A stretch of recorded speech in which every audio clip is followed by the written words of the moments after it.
날벼락 같은 소식이 전해졌습니다. 탈북민 한 명이 다시 북한으로 월북했는데 제대로 대응도 못한 채 놓쳤습니다. 북한이 밝히고 나서야 이 월북 사실이 알려졌는데 북한은 이 사람이 하필 코로나19 확진자라고 밝혔습니다.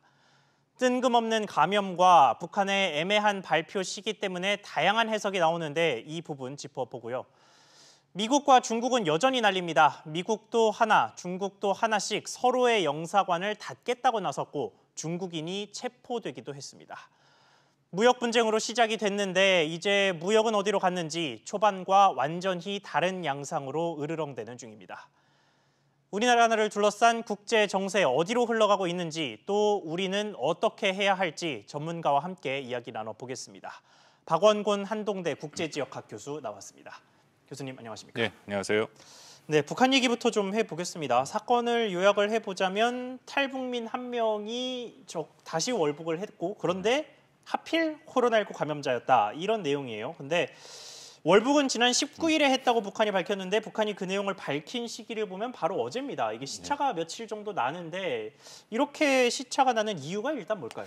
글쎄 몇 가지 면에서 이번에 발표는 의미가 있죠. 일단 그 북한이 처음으로 그 코로나19의 이른바 확진자가 지금 있다라고 발표를 했습니다. 예. 북한은 1월부터 지금까지 7월 전 세계에 코로나가 다 확산이 됐음에도 불구하고 자신들은 코로나 청정 지역이다. 확진자가 하나도 없었다라고 얘기를 했는데 공교롭게 이 탈북자가 다시 월북했는데 코로나의 감염자다라고 발표했다라는 데 의미가 있고요. 예. 말씀하신 날짜가 좀 바뀐 거는 몇 가지 추정이 가능하죠. 일단은 지금 다시 월북을 했으니까 북한 당국에서도 그 월북자의 파악을 하고 또 월북자가 왜 다시 월북을 했는지에 대한 그런 조사의 그 기간이 필요했을 것이고요. 또 예. 북한 발표를 그대로 믿는다면 코로나19에 감염이 됐으니 또 그 검사를 했을 거고 그 결과가 나올 때까지도 좀 기다릴 수 있었다라는 생각이 들고요. 더불어서 가장 큰 이유는 지금 당에서 북한 노동당 군 정치국 회의에서 발표를 했으면 가장 최고의 권위가 있는 회의고 예. 김정은 위원장이 직접 참석을 했지 않습니까? 그렇다면 이 문제를 어떻게 다루고 어떻게 해석해서 정책 방향을 낼 것인가에 대한 나름대로의 또 고민도 필요했다. 그래서 시간은 그렇게 좀 걸렸다라고 판단이 됩니다.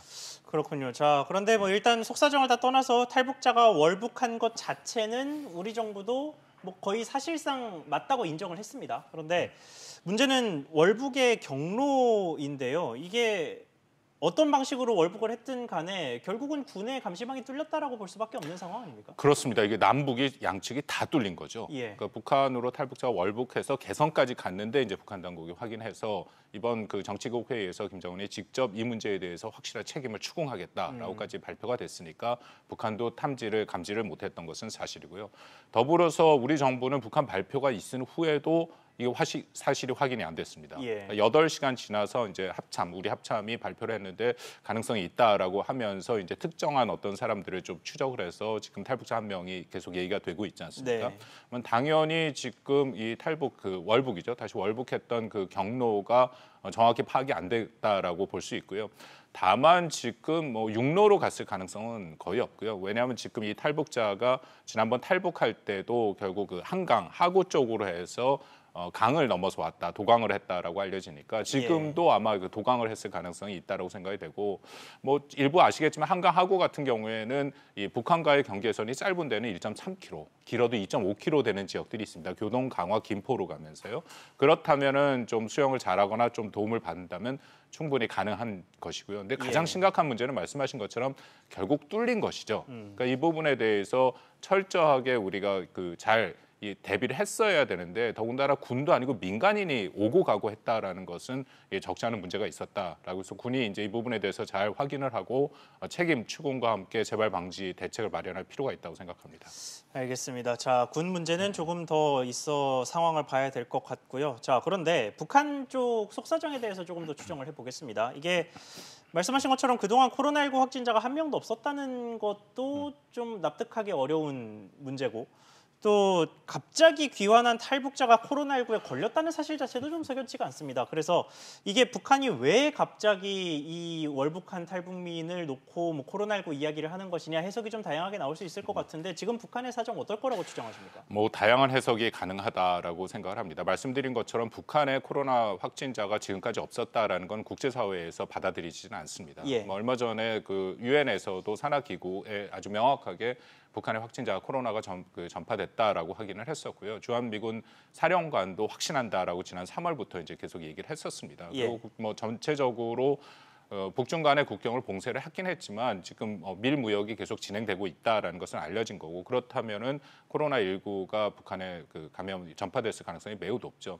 근데 지금 말씀하신 것처럼 왜 특정 시점에서 또 공교롭게 탈북자가 월북했는데 감염자라고 얘기를 했냐라는 것은 여러 가지 해석이 가능한데 일단 우리가 그냥 상식적으로 생각해도 코로나19 감염자였다면 그 지금 다시 월북한 탈북자가요.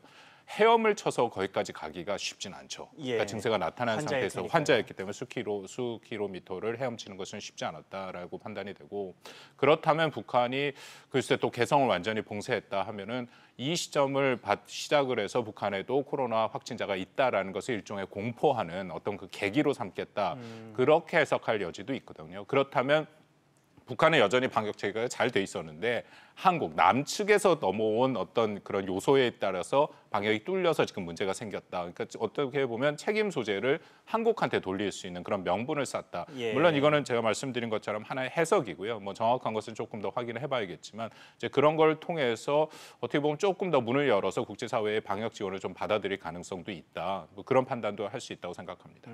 그런데 개성 봉쇄 이야기를 꺼낸 걸 보면 지금 개성의 상황이 안 좋다는 뜻으로도 해석을 해볼 수 있지 않을까요? 그렇습니다. 개성뿐만 아니라 지금 북한 전역에도 상황이 매우 안 좋다라고 알려지고 있습니다. 그래서 지금 그 국가 비상 방역 체계에서 한 단계 더 높여 최대 지금 방역 체계 최대 그 비상 사태를 선포했거든요. 그래서 바로 제가 지금 방송 들어오기 전에 조금 전에 확인해봤더니 일부 보도에 따르면 북한 전역을 지금 다시 통제하기 시작했다. 네. 그만큼 심각하다라고 하는 건데요. 거듭 말씀드린 것처럼 북한 내에서도 당연히 코로나19가 전파될 가능성이 높고 특히 북한의 방역 체계는 그 작년 2019년에 그 미국의 존스 홉킨스 대학에서 매년 이 방역에 관련된 보안 그 방역에 대한 그 수치 전체 국가가 어떻게 방역 체계를 하고 있느냐에 순위를 매겨서 발표를 하는 게 있습니다. 예. 거기에 따르면 북한은 방역 체계 수준에서는 제일 195개국 중에 가장 하위인 195등을 하고 있거든요. 예. 그만큼 이 방역 자체의 시스템이 없다라고 보면 되고요. 그래서 북한의 이 방역에는 일종의 폐쇄 조치죠. 무조건 격리라는 그런 모습인데 지금 다시 한번 5, 6월을 겪으면서 7월 달에 지금 코로나19가 다시 재전파가 되고 지금 재유행이 된 거 아닌가 그런 추정이 가능하다고 생각합니다. 알겠습니다. 자, 북한 이야기는 이 정도로 하고요. 미국과 중국 이야기로 좀 넘어가 보겠습니다. 미국이 휴스턴에 있는 중국 총영사관을 폐쇄를 했고 중국도 거기에 맞불로 청도에 있는 미국 영사관을 폐쇄한다라고 이야기를 했어요. 이게 원래 청두에 있는 총영사관이 아니라 뭐 우한이나 홍콩에 있는 영사관 등이 많이 거론이 됐었는데 중국이 청두를 선택한 이유가 있을까요? 일단 뭐 우한의 영사관 같은 경우에는 중국에서 바이러스가 전파되자마자 이미 다 철수를 했습니다. 예. 아직도 복귀를 안 한 것으로 알고 있기 때문에 그것을 폐쇄한다라는 것은 그만큼 효과를 보이기가 어렵다라는 게 중국의 일차적인 판단이고요. 또 홍콩 영사관은 의미가 매우 크죠. 의미가 너무 큽니다. 그것을 할 경우에는 지금 이미 아시다시피 트럼프 행정부가 홍콩의 특별주의를 박탈하겠다라고 얘기를 한 상태고 예. 그것을 진행하는 과정에서 이 미국 기업들도 거기 1,300개 미국 기업이 있지 않습니까? 그 기업들이 어떻게 해야 될 건지도 자기 미국 영사관이 거기서 도와줘야 되는 그런 상황이기 때문에 거기서 이제 폐쇄하기는 어렵죠. 그래서 청도를 했는데 청도 나름대로 의미가 있습니다. 왜냐하면 처음으로 미국과 중국이 국교를 수립하면서 최초에 만들어진 공간 1979년에 만들어진 것이고요. 휴스턴과 같이 만들어진 곳이었군요. 예, 그렇죠. 네. 그래서 나름대로 또 의미를 찾을 수 있다라고 생각이 되고, 그래서 이제 그쪽을 그건 제가 잘못 말씀, 1980년대, 85년인가에 만들어져서 그 예. 이후에 만들어지긴 했지만 그래도 역사를 갖고 있는 그런 곳이고 또 거기는 그 그 신장 위구르, 지금 중국에서 가장 인권 침해가 있다라고 알려진 신장 위구르를 전체를 범위로 하고 있습니다. 그렇다면은 나름대로 거기는 이제 중국 정부 입장에서는 좀 눈의 가시 같은 거죠. 그러니까 중국의 아픈 부분을 건드릴 수 있는 부분을 바로 그 영사관에서 하고 있으니까 네. 거기를 지금 일종의 눈에는 눈, 이에는 이 식으로 해갖고 폐쇄를 했다 그렇게 판단이 됩니다. 그렇군요. 자, 그리고 중국 청도에 있는 미국 영사관은 이제 오늘 중에 아마 폐쇄가 될 것으로 전망이 되고 미국 휴스턴에 있는 중국 총영사관은 이미 폐쇄가 됐죠. 직원들이 떠났다고 알려졌는데 자, 그런데 미국 관리들이 이 빈 영사관의 뒷문을 따고 강제로 들어왔다라고 해요. 근데 이게 뒷말이 좀 나올 만한 게 이 영사관이라는 거는 사실상 그 영사관에 해당 국가, 지금 같은 경우에는 휴스턴 안에 있어도 중국의 영토로 인정이 되지 않습니까? 그런데 중국에서 아직 우리 그 영사관을 전부 다 비웠고 포기했다라고 밝히지도 않았는데 들어갔다는 게 뭐 일종의 좀 정말 해석을 해보자면 침략 행위라고도 해석할 수 있는 부분인데 이게 이 부분이 문제가 되지 않을까요? 글쎄 뭐 이번에 미중이 하고 있는 거 보면은 국제사회의 규범에 어긋나는 부분이 많이 있죠. 말씀하신 게 이제 빈 협약이기 때문에 대사관이나 공사관은 설사 타국에 있더라도 그것은 자국의 영토나 마찬가지입니다. 그래서 그것을 갈 때는 당연히 주재국과 협의를 해서 적절한 절차를 취해야 되는데요. 일단 미국이 그 휴스턴에 있는 중국 총영사관 철수를 하는 것도 시간을 72시간을 딱 주고 그때 나가라고 했습니다. 근데 72시간이라는 게 굉장히 짧은 시간이죠. 그래서 뭐 전체를 다 정리하고 하는 데는 적지 않은 시간이 필요하고 그래서 그 문건을 심지어는 이렇게 불로 해서 그 태우다가 뭐 또 이 소방서가 출동하는 그런 또 에피소드도 발생을 했고요. 그렇다면은 72시간이 지난 것은 맞습니다. 맞고 나서 그 원래 제대로 하려면 이제 중국이 자기네 다 철수했으니까 미국한테 인도한 다음 미국이 그 열쇠를 받아서 사실 정문으로 해서 제대로 중국과 협의해서 들어가야죠. 근데 딱 미국이 72시간 지나니까 그냥 들어갔는데 문이 잠겨 있으니까 뒷문으로 해갖고 문을 따고 들어갔다. 그러니까 이것은 국제사회에 말씀하신 규범이나 원칙에 맞지는 않습니다. 그러니까 이것이 다 양국 간의 정상적인 소통이 안 된다라는 그만큼 지금 미중 간의 관계가 안 좋다라는 그런 일종의 하나의 징표가 될 수 있겠죠. 네, 이게 무역 분쟁으로 양국이 다툴 때는 그냥 돈으로 싸운다라는 식의 이런 느낌이었는데 뭐 이런 식의 영토를 뭐 침략을 했다 어쨌다 이런 식의 말이 나오는 상황이 되다 보니까 군사 충돌이 일어나는 것 아니냐 하는 식의 우려도 조금씩 커지고 있어요. 이 부분 가능성 어떻게 보십니까? 그렇습니다. 뭐 공간 폐쇄라는 게 지금 이게 한 번으로 끝날지 아니면 트럼프 대통령이 또 얘기를 했습니다만 계속될 수도 있다라고 얘기를 했거든요. 근데 공간 폐쇄 자체는 매우 위험한 것이 어떤 그 양 두 개 국가가 전쟁을 하기 전에 공간을 폐쇄를 합니다. 그러니까 그만큼 아주 심각한 분쟁으로 이뤄질 가능성을 완전히 배제할 수는 없다라고 생각하고요. 또 군사적인 충돌 가능성은 남중국해에서 이미 지금 상당 부분 높아진 그런 상황입니다. 지난 7월 올해 이번 달이죠. 이번 달에 이미 그 미국이 거기에 항공모함 전담을 두 전단을 보내서 원래 있던 한 전단이랑 해서 세 전단 그것을 확인해서 대규모 그런 군사훈련을 했고요. 거기에 대응해서 또 중국도 대규모 미사일 훈련을 했습니다. 그리고 최근에 중국이 이 남중국해의 방공식별구역, 물론 그것은 국제법적인 규약은 아닙니다만 그 안으로 들어오면 항공기가, 전투기가 출격하게 돼 있는 그런 상황이거든요. 그러니까 그만큼 군사적인 충돌의 가능성은 남중국해에 굉장히 높은데 지금 미국과 중국이 계속 군사적인 활동을 하고 있다는 거죠. 그러려면은 미중이 잘 서로 간에 소통이 돼서 그거를 잘 막고 제한을 해야 되는데 지금 그런 모습도 안 보이는 게 지금 영사관 폐쇄에서 나타난 것처럼 그 전체적으로 갈등의 가능성이 커지고 있다. 그것은 분명해 보입니다. 그렇군요. 자, 그런데 사실 이 미중 무역 분쟁이 애초에 왜 시작됐나 시계를 완전 처음까지 거슬러 돌아가 보면 결국 도널드 트럼프 미국 대통령의 재선 때문이었거든요. 지금도 재선이 앞으로 다가오면 올수록 이 중국을 오히려 좀 더 압박하는 방식을 선택하고 있다라고 해석이 되는데 이렇게까지 갈등이 극한 상황으로 치닫는 게 트럼프 대통령의 재선에 득이 됩니까?